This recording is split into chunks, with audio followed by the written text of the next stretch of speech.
Hello and welcome back to another in-depth weather video. Today we are talking about our next major system, which will have two sides, a rainy side and a severe side. So today we're going to be taking more of a focus in on the severe side, as there's more to talk about there. So we're going to go over our Storm Prediction Center as well as the NAM. Let's get right on into it. Starting off with basically before you're watching this video to about the time that you're watching this video. So this is from 1 Zulu Wednesday, which is about 9 p.m. on Tuesday, to 12Z on Wednesday, which is about 8 a.m. So most of this will be happening overnight, but we do have enhanced risk covering 56,581 square miles and a population of 2.8 million people, which includes Oklahoma City, Abilene, Norman, Wichita Falls, and Lawton. Slight risk covers 107,679 square miles and a population of 10.5 million people, which includes Dallas, Austin, Fort Worth, Arlington, and Wichita. Marginal risk covers 132,075 square miles and 7.3 million people, which includes San Antonio, Omaha, Tulsa, Lincoln, and Topeka. There is a 5% tornado risk in that enhanced area and about a 2% chance in the slight risk, or at least the slight risk. Wind matches up basically directly with enhanced risk, 30% chance of strong winds, slight risk, 15% chance, marginal risk, 5% chance. Then hail is about the same, but we do have a significant severe risk, which covers 22,681 square miles and a population of 201,000 people, which includes Dodge City, Kansas, Altus, Oklahoma, Woodward, Oklahoma, Elk City, Oklahoma, and Clinton, Oklahoma. And you have that 30% risk, which is a little bit smaller, 25,894 square miles compared to the categorical risk of 56,000 square miles. And that covers 483,000 people, which includes Wichita Falls, Texas, Lawton, Oklahoma, Altus, Oklahoma, Woodward, Oklahoma, and Burke-Burnett, Texas. So, let's move on here to day 2. Starting off with our categorical, you can see slight risk for 108,071 square miles and a population of 13.6 million people, which includes Houston, New Orleans, Baton Rouge, Mobile, and Pasadena. So this is from 8 a.m. Wednesday to 8 a.m. Thursday, East Coast time. Marginal risk, we have 91,658 square miles and a population of 9.6 million people, which includes Dallas, Austin, Plano, Garland, and Shreveport. So let's move on here to the NAM 3-kilometer model.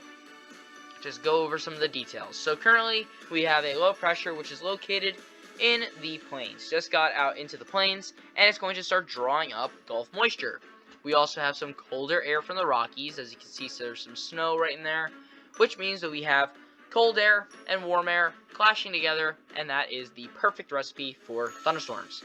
So thunderstorms spark up early morning Wednesday, and throughout the day, we see a line of thunderstorms continue to move throughout Texas, Oklahoma, and Kansas.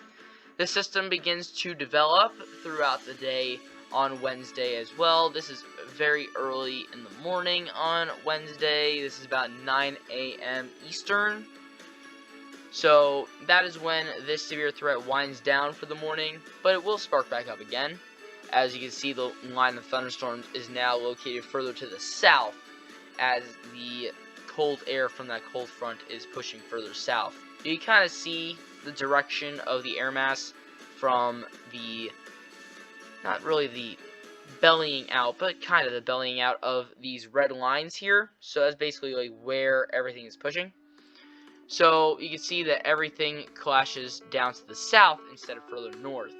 And that is where we get the two distinctive regions, the rainy side of the storm and the severe weather side of the storm. Eventually this storm does develop a little bit more, and we do see this storm drop in pressure just a little bit, and just enough to, as it's intensifying, to continue to spark that severe threat in the southeast now throughout the day on Thursday, before the storm gets mature enough where it kind of all starts to fall apart in the Ohio River Valley. So, in terms of total accumulated precipitation, we are talking a good 2 inches in spots, maybe even more. And in terms of severe weather, let's look at our mixed layer cape. So, we start things off with the current severe threat at the time that you're watching this. And there's just enough energy here to really spark some significant tornado risk. Then in the south, most of the energy is just piled up right in front of that line of thunderstorms and very far to the south. So in terms of tornadoes and very severe thunderstorms, it's very limited for the south and southeast, but is more expansive in the southern plains. Now, in terms of tornadoes, we are talking about bulk shear. So where the brighter colors meet the more bland colors is where you see the rotation begin, and you can see that we have some of that right along this line of thunderstorms. You have that white right next to the pink, and they're in very close proximity to each other. Therefore, you have the opportunity for some tornadoes. But as this storm moves into the southeast, those chances kind of go away. So basically, we have a significant severe threat early this morning and overnight last night, which will simmer down during the day, and then we have another severe threat in the Gulf Coast in the southeast that will be less significant, but still packs a punch. But that is all I have for today. If you enjoyed this video, consider leaving a like, subscribing, and hitting the bell. And I'll see you guys next time.